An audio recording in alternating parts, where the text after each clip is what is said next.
مذہب اسلام میں حضرت آدم علیہ السلام اور ہمارے آقا کے ذریعے سے ہمیں جو الفاظ عنایت کیے گئے اس سے بہتر الفاظ آپ کو نہیں ملے۔ ایک حدیث میں آتا ہے کہ ایسے ہاتھ اٹھا کر کے سلام کرنا یہ یہودیوں کا طریقہ ہے۔ ہمارے یہاں عند اللقاء جب ملتے ہیں تو سلام کرتے ہیں۔ اور ظاہر بات ہے اس سلام میں یہ نہیں ہے کہ آپ ہاتھ اٹھاؤ، پیشانی پر لگاؤ اور پھر الفاظ کہو، نہیں، صرف ان الفاظ کو ادا کرنے کا حکم ہے، اور جواب دینے والوں کے لیے جو الفاظ ہیں وہ بھی متعین ہے۔ اور یہ وہ دعائیہ جملہ ہے کہ اگر اس کی گہرائی میں آپ جاؤ گے تو اندازہ ہوگا کہ ایک ملنے والا شخص اپنے سامنے والے شخص کو جو دعا دیتا ہے، السلام علیکم ورحمۃ اللہ وبرکاتہ، کہ تم پر سلامتی ہو، اللہ تعالیٰ کی رحمتوں کا نزول ہو، اللہ تعالیٰ کی برکتیں تمہیں عطا ہو۔ ان تین الفاظ کو آپ اگر گہرائی میں جا کر کے دیکھو گے تو اندازہ ہوگا کہ ملنے والا مجھے کیا دعا دے گا۔ سلامتی میں جان، مال، دین، ایمان، عزت و آبرو، آل، اولاد اور دنیا کی جتنی نعمتیں ہیں سب شامل ہیں۔ وہ آپ کو دعا دیتا ہے کہ آپ سلامت رہو، آپ کے بچے سلامت رہے، آپ کے اہل و عیال سلامت رہے، آپ کا خاندان سلامت رہے، آپ کی جان، مال، دین، ایمان، عزت و آبرو سب سلامت رہے۔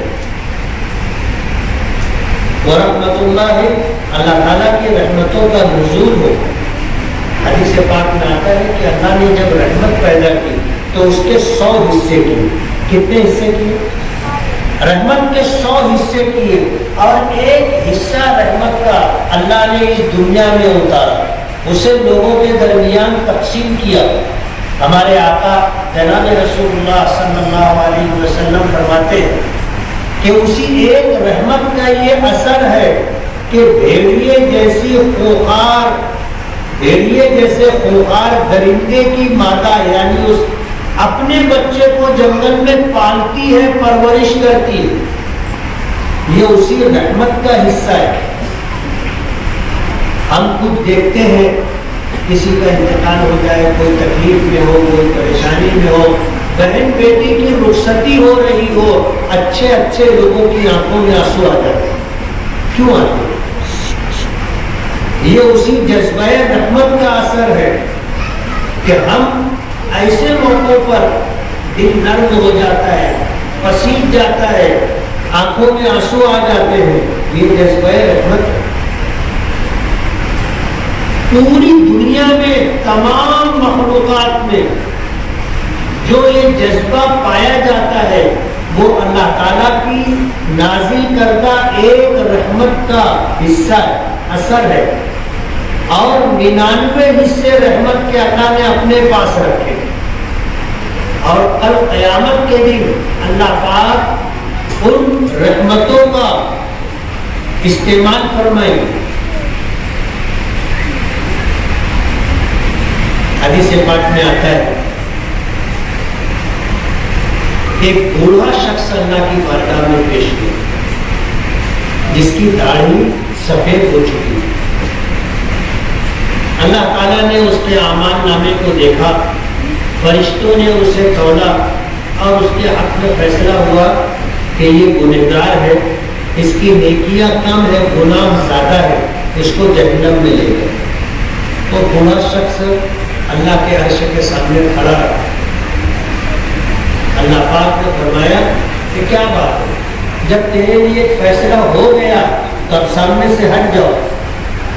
تو اس شخص نے عرض کیا کہ اللہ، میں نے دنیا میں تیرے محبوب نبی سے سنا تھا کہ جو دنیا سے اس حال میں آئے کہ اس کے چہرے پر داڑھی ہو اور وہ سفید ہو چکی ہو تو اللہ کو حیا آتی ہے اس کو سزا اور عذاب دیتے ہیں۔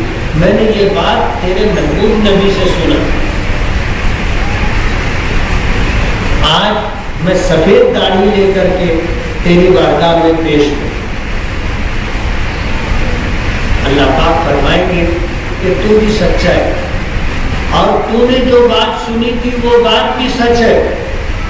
میرے محبوب نے یہی فرمایا کہ جس شخص کی داڑھی اسلام میں رہتے ہوئے سفید ہو گئی اور پھر اس کا انتقال ہوا اور وہ میرے سامنے اس حال میں پیش ہو کہ اس کی سفید داڑھی ہو، تو میرے محبوب نے سچ فرمایا ہے کہ اس کو سزا دیتے ہوئے مجھ کو حیا، اللہ نے معاف کر دیا۔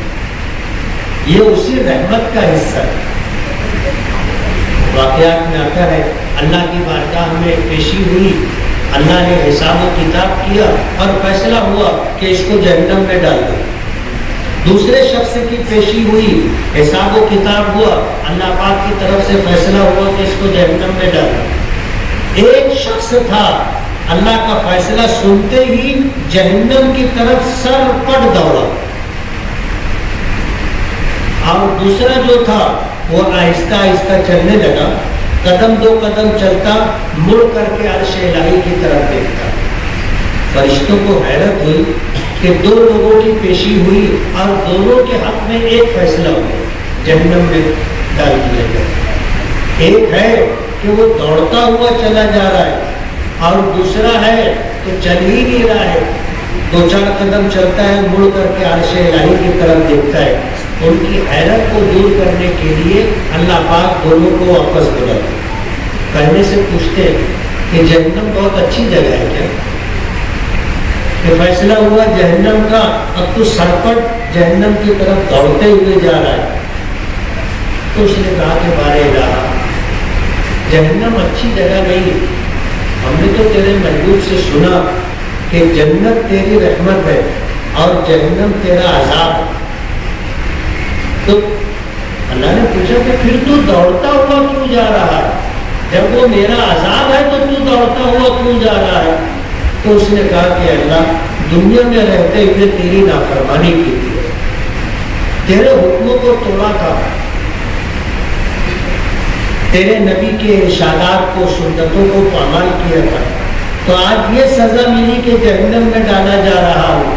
تو مجھے یہ خیال آیا کہ آج تیرا حکم ہے جہنم میں جانے کا، تو اس حکم کو مان کر کے اس کی تعمیل میں میں دوڑتا ہوا جا رہا ہوں کہ میں نے دنیا میں نافرمانی کی تو یہ سزا ملی، آج اگر نافرمانی کروں گا تو میں فرما برداری کر رہا ہوں۔ اللہ نے دوسرے سے پوچھا کہ تیرے لیے بھی تو یہی فیصلہ تھا؟ تو اس نے کہا کہ اے اللہ، میں نے تیرے محبوب سے سنا کہ تو نے رحمت پیدا کی، 100 حصے کیے، ایک حصہ دنیا میں تمام انسانوں میں، تمام مخلوقات میں تقسیم کیا، اور 99 حصے رحمت کے آپ نے اپنے پاس رکھے، اور آج اس کا ظہور ہوگا۔ تو میں بار بار عرش کی طرف اس لیے دیکھ رہا تھا کہ اب اللہ کی رحمت جوش میں آئے گی، اب اللہ کی رحمت جوش میں آئے گی، اس امید پر میں دیکھ رہا تھا۔ اللہ پاک نے فرمایا دونوں جنت میں جائیں۔ اس دوسری تمہید کے بعد جو ایک جملہ مجھے کہنا ہے وہ آپ کو یاد رکھیں گے۔ ایک ہے بندوں کا حق اور ایک ہے اللہ کا حق، سمجھ گئے؟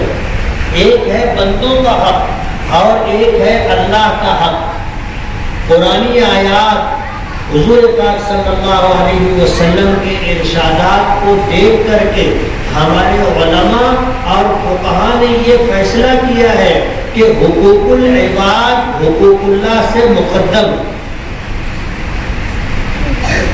یاد رہے گا، بندوں کا حق پہلے، اللہ کا حق بعد میں۔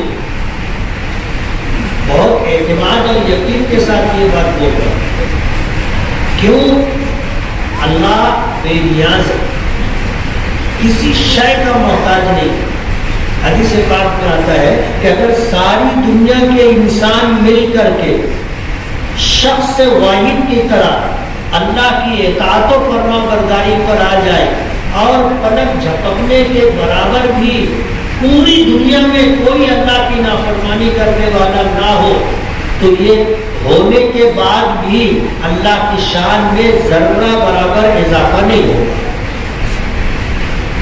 اللہ ہماری عبادتوں کا محتاج نہیں، ہماری اطاعت و فرما برداری کا محتاج نہیں ہے، وہ بے نیاز ہے، اس کے خزانے لامحدود ہیں۔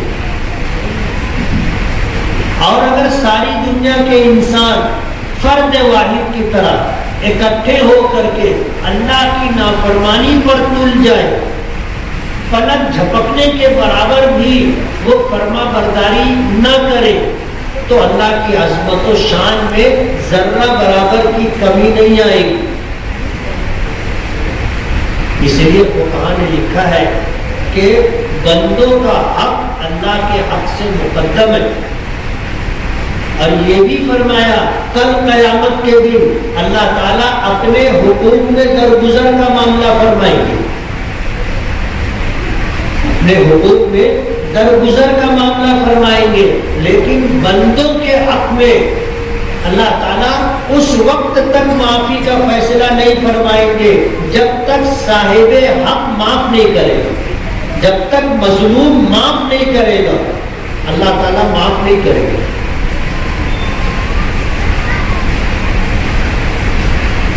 حضور پاک صلی اللہ علیہ وسلم نے ایک مرتبہ صحابہ کرام سے پوچھا کہ بتاؤ میری امت کا مفلس شخص کون؟ لوگوں نے کہا کہ جس کے پاس گھر نہ ہو، جس کے پاس سواری نہ ہو، جس کے پاس کپڑے نہ ہو، جس کے پاس کھانے کا انتظام نہ ہو، وہ مفلس شخص ہے۔ حضور نے فرمایا کہ نہیں، میری امت کا مفلس یہ نہیں، میری امت کا مفلس شخص وہ ہے جو کل قیامت کے دن آئے گا تو نیکیوں کے اخبار لے کے آئے گا، نمازیں ڈھیر لگی ہوگی، روزوں کا ڈھیر لگا ہوگا، زکات و صدقات کا ڈھیر لگا ہوگا، حج عمرے کا ڈھیر لگا ہوگا، پہاڑوں کی طرح نیکیاں لے کر کے آئے، لیکن دنیا میں بندوں کا حق مارا تھا، بندوں کا حق ضائع کیا تھا۔ اللہ کی بارگاہ میں جب پیشی ہوگی تو اہل حقوق آئیں گے، اپنے حق کا مطالبہ کریں گے، تو ان کے حق کے بقدر اللہ تعالیٰ اس کی نیکیوں میں سے نیکیاں لے کر کے حق والے کو دے دیں۔ ایک وقت آئے گا یہ ساری نیکیاں ختم ہو جائیں گی اور حق والے ابھی حق لینے کے لیے کھڑے رہیں گے، اپنا حق مانگیں گے۔ اب جب دینے کے لیے نیکیاں نہیں رہی بچے گی تو جو حق والا ہوگا اس کے نام اعمال کو دیکھا جائے گا، اس میں اس کے حق کے بقدر گناہ نکال کر کے یہ اس آدمی کے نام اعمال میں ڈال دیا جائے گا۔ حضور پاک صلی اللہ علیہ وسلم فرماتے ہیں کہ میری امت کا مفلس شخص یہ کہ آیا تھا تو نیکیوں کا انبار لے کے آیا تھا، لیکن جب حساب و کتاب کے لیے پیشی ہوئی تو حق مانگنے والے لوگ کھڑے ہو گئے۔ دنیا میں لوگوں کا حق مارا تھا، ضائع کیا تھا، وہاں تو انصاف ہوگا نا، وہاں انصاف ہوگا۔ یہ ہمارا ایمان ہے، یہ ہمارا عقیدہ ہے، انصاف ہوگا۔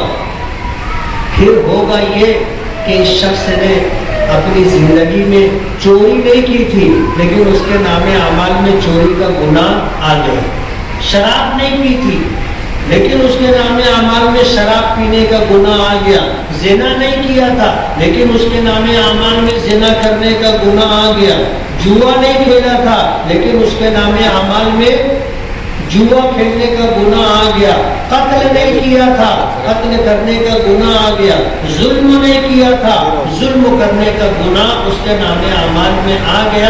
حضور نے فرمایا کہ میری امت کا مفلس شخص یہ